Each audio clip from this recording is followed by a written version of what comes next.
பூஜைக்கு வந்த மலரேவா, பூமிக்கு வந்த நிலவேவா. பூஜைக்கு வந்த மலரேவா, பூமிக்கு வந்த நிலவேவா.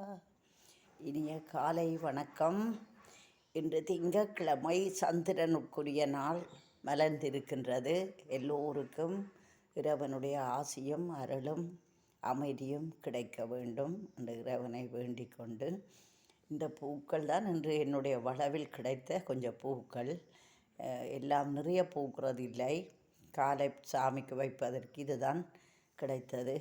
ஆண்டவன் இதில் ஒரு விசேஷம் என்னென்னா, அந்த ஆரஞ்சு கலர் சுவரத்தை, இந்த கொத்து சுவரத்தை சின்ன செடி வாங்கி வச்சது. இன்றைய தான் முதல் பூவை பார்த்தேன். அப்போ இன்றைய முதல் பூ சாமிக்கு படைக்கிறது. இதே மாதிரி நல்ல இன்னொரு ஜெலோ, வடிவான ஜெலோவும் உண்டு. 2 நாளைய முதல் மலர்ந்தது. அதுவும் சாமிக்குத்தான் வைத்தேன். சாமிக்கு வைத்து விட்டுத்தான் பிறகு மிச்ச அலுவல்கள் பார்ப்பது. முதலில் இறைவனுடைய வழிபாடு தான். அடித்தாலும் அணைத்தாலும் அவன்தான் நமக்கு. கடவுளை தவிர வேறு ஒன்றும் இல்லை. நாஸ்திகம் பேசுவார்கள் கடவுள் இல்லை என்று. கடவுள் இருக்கிறார் என்று ஆஸ்திகம் பேசுவார்கள். ஆனால் இன்றைக்கு ஒரு நாளைக்கு கடைசியில் யார்கிட்ட சரண் பண்ணுறதென்றால் கடவுளுடைய காலடியில் தான் நாம் சரணடைய வேண்டும். அதை விட ஒரு ஆதிக்கமுள்ள சக்தி உலகத்தில் இல்லை.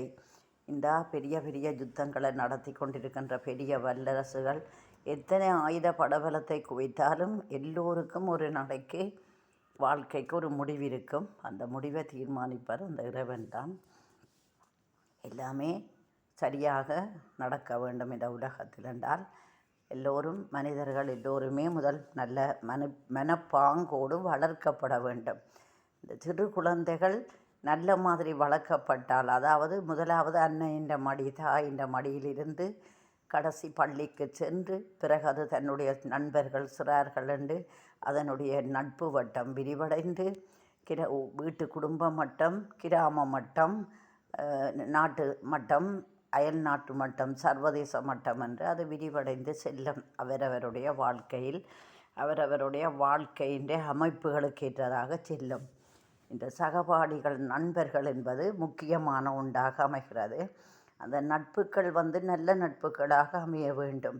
இப்போ உதாரணமாக ராமபிரான் கங்கையை கடக்கும் போது குகனுடைய நட்பு கிடைத்தது.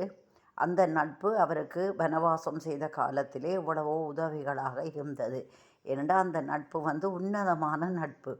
அதே போல் குசேலர் வறுமையிலே 27 பிள்ளைகளோடு வாடிய குசேலர் ஒருபடி அவளைத்தான் துவாரகாபுரியில் உள்ள கிருஷ்ணருக்கு, கண்ணபிரானுக்கு கொண்டு சென்றார். அந்த அன்பிலே குலைந்த அந்த அவலை உண்ட கிருஷ்ண பகவான் மிகவும் மகிழ்ச்சி அடைந்து குபேரருடைய மனையிலே எல்லா செல்வங்களும் உண்டாகும்படியாக செய்தார், மனம் மகிழ்ந்து. அப்போ அந்த அன்புக்கும் நட்புக்கும் இருந்தது அந்த ஒருபடி அவலில் இருந்த மாபெரும் சக்தி தான். அன்பின் பரிசாக பெரிய மாளிகையை கொடுத்தாத்தான் அன்பு என்பதல்ல. அன்பான வார்த்தைகள், பண்பான வார்த்தைகள், அன்பான ஆதரவான பேச்சுக்கள் அத்தனையுமே ஒரு வெகுமதிதான் உண்மையிலே. இனிமை புன்னகை தவழும் முகம், இனிய சொற்கள், இதமான சொற்கள், தரமான சொற்கள், பண்பான சொற்களை பேசும் பொழுது அவை மற்றவருடைய உள்ளத்தை ஈர்க்கின்றன. சில பேர் கொதிநீர் போல, கொடிய விஷம் போல வார்த்தைகளை கொட்டுவார்கள். இந்த வார்த்தைகளால் யாருக்கும் நன்மை இல்லை. மேல்நாடுகளில் தாவரவியல் ஆராய்ச்சியாளர் கூட செய்து பார்த்திருக்கிறார்கள். இனிமையான இசையை கேட்டு வளரும் தாவரங்கள் எல்லாம் மிகவும் அதிகமாக பூக்கிறது, காய்க்கிறது என்று கண்டுபிடித்திருக்கிறார்கள்.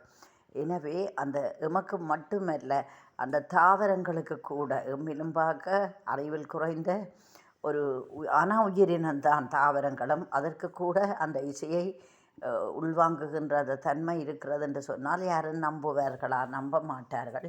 ஆனால் அதுதான் உண்மை. தாயின் வயிற்றுக்குள் இருக்கும் கரு கூட வெளியில் இருக்கும் சத்தங்களை உள்ளுக்கு கேட்கிறது. அதனால்தான் கற்பிணிகள் இனிமைய பக்திமயமான நூல்களை, நல்ல நூல்களை படிப்பதும் கேட்பதும் அவசியம் என்று கூறப்படுகிறது. எனவே உலகில் எல்லாம் நல்லதே நடக்க வேண்டுமென்றால் முதலில் நாம் தான் முன்மாதிரியாக திருந்திக் கொள்ள வேண்டும் என்று கூறி நன்றி, விடைபெறுகின்றேன். வணக்கம்.